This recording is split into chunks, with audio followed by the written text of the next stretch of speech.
Greetings, YouTube. Greetings, YouTube. We're on Prison Affairs, Epilogue, page 291. It is my hope that writing this book about my experiences will prompt other women in waiting and men on lockdown to look twice at the situation he or she is in. After Darnell and I said our goodbyes, I was forced to move on with a brave face. I prevailed, but it was hard. I just wanted to know why. Now it makes me smile to know that I loved hard and was faithful without sex. To me, that is most admirable. I refuse to be embarrassed for loving hard. What would be most embarrassing for me is if I allowed myself to wallow in self-pity and self-doubt. God is showing me this is just a part of the story. Two and two is going to equal 4 all day.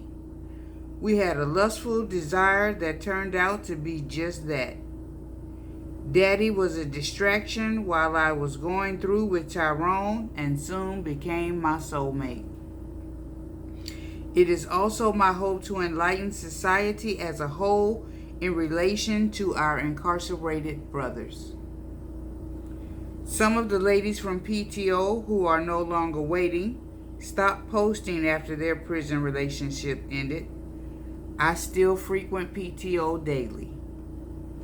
Allow me to share with you an update in reference to the women I introduced you to. Micah is enjoying her visits with her husband Boaz. She recently moved back home to Texas to be closer to him. She is doing quite well. She got a new job and a new car. Things are wonderful and my family is being very supportive, she writes. Katrina Price is no longer waiting. She feels that she is unequally yoked with her sweetie Damon and God is not pleased with her relationship. She still loves Damon but insists they must remain friends until they are equally yoked. Esperanza is planning her wedding to the man of her dreams. They met and fell in love soon after her breakup with Rick. Her fiancé is not incarcerated, nor has he ever been. Esperanza plans to be wifey before year's end. Sabrina is still waiting and still hoping. Rodney and I are more in love with each day that passes. We are currently working on his clemency package and gathering letters of support to be filed in 2006. If this is denied, he is scheduled to go before the parole board in 2007. With the continuous law changes in Ohio, we are very hopeful that he'll be released with time served.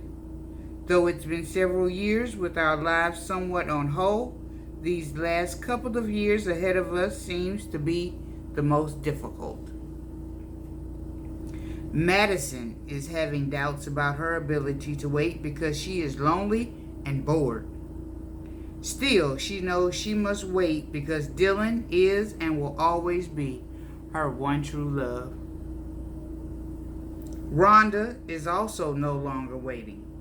She found out her honey Bryce committed acts that could have landed her in the belly of the beast.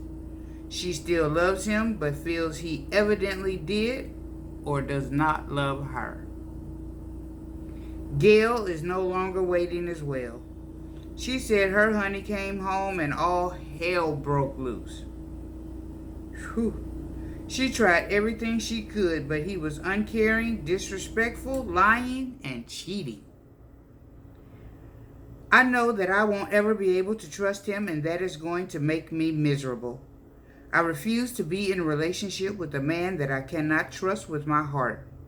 I deserve better than what he has given me, and frankly, when he says that he has changed, I believe that he has, but not for me. Maybe he will be that honest man for the next woman who comes along. I know with me, he will always go back to cheating on me physically, emotionally, and financially. I am a little sad, but as we all know, The truth is the hardest thing to face. Karina stayed strong and did not reconcile with Anthony even though she found out she was pregnant after they separated. She is due to have her third and Anthony's second child any day now. Her plans for the future is to have a healthy, happy baby, raise her children to the best of her ability, try to make ends meet, and take one day at a time. Although I think the child will be good for her, she is a nervous wreck. After I ended things with Darnell, I sent a Christmas card to Tevin, Edward, Lawrence, Carl, and Tyrone with a short note attached. Even though I did not keep in contact with Tyrone, I always kept track of where he was and how he was doing. I was prepared for the I told you so's, but sought comfort. I let all except Tyrone and Carl know I was not trying to resume writing. I wanted them to know they were correct, but I was okay. All except Lawrence was sorry I had no desire to resume corresponding, but wished me well. Lawrence said I was full of game and he wanted no part of it. I was really expecting Tyrone to say I told you so, but he comforted me the most.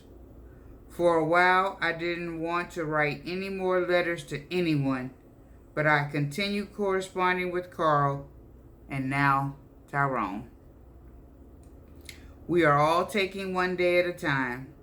Their letters make me smile and vice versa. Carl came up for parole in March 2005. The parole board gave him a 2-year set-off, which means he will be eligible for parole again in 2007.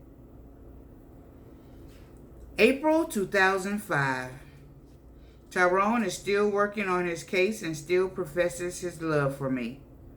We are getting to know each other as we were almost 2 years ago. When I went to visit him, we laughed and talked about everything that had transpired in our past. When talking about Darnell, I cried and we encouraged each other. He wrote me a 10-page letter that led to the following reply. The song in the margin was Charlene by Anthony Hamilton. I ran out and bought the CD. My dearest Tyrone, I could hardly sleep last night after reading your letter. My mind was consumed with thoughts of you, them, and us. Them being kids, family, friends, and Carl. I don't dream often, but I'm sure I would have dreamed about you if I had. It has been a long time since you have loved me like this. When you said you laughed, I tried to picture you laughing at me. When you talked about being hurt, I tried to picture that too. I went through a range of emotions and felt real close to you while reading your letter. In some parts you had me cracking up, whereas my side was hurting. Some parts made me sad. Other parts just made me stop and think. I'm glad you used the little smiley faces after some of your sentences. It lets me know your mood. I will say one thing. You have definitely schooled your baby this day.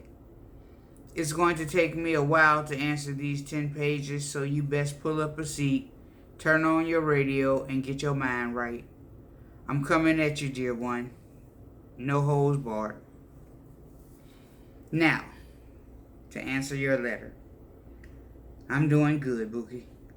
And I am glad that my Bookie head is okay, and you still have your wits about you. Moreover, you are still trying to understand and love your baby. I almost didn't answer this letter because you asked me point blank to give you an answer about being down for you. But not answering you would drive me crazy. I feel like I will explode when I have to hold stuff in. So let me start at the beginning and flow with you the only way I know how. Real. You have basically spelled it out as far as our relationship goes. Either I am in or I am out. So I need you to make the decision as to whether or not you are willing to take a chance on loving me again when my mind and heart is in conflict. Bottom line, I am resisting being with you because our prison relationship is not exactly what I want or think I need. And the fact still remains that I think you or I could possibly have a change of heart upon your release without intent. I need to spend a little more time getting my mind right so I don't hurt my baby in the long run. I ain't trying to play no games. I love you, but our circumstances and my fear of being tore up from the floor up is what is hindering my love for you. I am writing to you with my heart open as you stated. It is my mind that is closing, but not closed. So I will try to have faith and trust in us starting brand new. So to answer your question, yes, Tyrone, I would love to be yours. Let you tell it, I'm already yours and always will be. But I need to be sure it's shit. I am well aware of God punishment if I am foul. I have to learn to trust you if I am going to love you the way God means for me to love my mate. To tell you the truth, I once thought you started out foul, but I won you over with my fly ass game. But since I don't consider myself fly or game related, I had to throw that theory out the window for the most part. That was when I told Chrissy you were just being stupid. I'm sorry for calling you stupid, Bookie. I was mad. I would never say that to you, so I shouldn't have never said it about you. I ain't gonna call you no lie no more either, but I will bring it to your attention if something rubs me the wrong way. Then, you admit that you didn't realize you loved me until I asked for my heart back. I know it is in the past, but now I wonder in my present what you felt for me in the beginning. It is so typical to want something you can't have. You have to come real with me to clean this one up, baby. I know you and I both feel brand new now, but I need to understand where I've been to see clearer where I'm going. I contemplate you wanting me because big women are known for having big hearts. Now allow me to comment on a few other things you said in your letter. Some things are just not healthy. That's an understatement. But who is the judge? Most people I know believe a prison relationship is not healthy. At least not for the one on the outside. As far as I'm concerned, you are in a win-win situation if I don't bail on you. What sacrifices does Tyrone have to make? I have to put forth more time and money and resist temptation harder. And then, like Winnie and Mandela and Nelson Mandela, we decide it is best if we part amicably after all we have been through together. That's why I say one day at a time. God only knows what the future holds. But we can die trying to reach our destiny. I love you, Tyrone. I always have. I'm not scared of you per se. I fear our circumstances. Yes, I know fear has no place within me, but my logic gets in the way. As for my true intentions, when I find out, I'll let you know. And baby, I need to tell you, when you started talking freaky to me, it made me uncomfortable. I don't even want to think about that right now. I can remember masturbating, thinking about you and how upset I became because you could not be here with me. Then I thought about the brief phone sex we had that left me in tears. Are you missing my love, Jesse Powell? Baby, we need to build a spiritual foundation, not one based on lust or lies. I can love you today and leave you tomorrow. Yeah, I said that. but that is a lying statement as well as a true one. I feel like I tried hard to hold on. I also felt pushed to my limit, so I was out of there. I can feel holding on through the good and the bad, but I cannot feel unnecessary stress, which is obviously what I thought. I was also talking about how circumstances can take us to places we never thought we would go, i.e., my prison affairs. Oh, Lord, Buki. No, I do not get off talking about beating you up. I just don't want to hurt you or me. I heard the term get your wig split in the movie Men in Black with Will Smith. A lot of the other slang I get from my wannabe gangster son. He has now moved in with his PIC's family. In the Bible, 2 Thessalonians 3:10 says, "If a man will not work, he shall not eat." My son doesn't believe that. I had to show him better than I could tell him. Even so, that's my Bookie head too, and he always will be. Well, you got a lot out of me this night, baby. I put all my cards on the table. Well, not all of them. I'll hold the cards about Carl in my hand until I know what they are myself. Holler back soon. Christine. Smooches. May 2005. I sorted out my feelings for Carl, and I am now engaged to Tyrone. Again. He asked me to marry him by proxy at our last visit. Although no official date has been set, when he asked, I said yes. I don't know what the future holds, but the saga continues.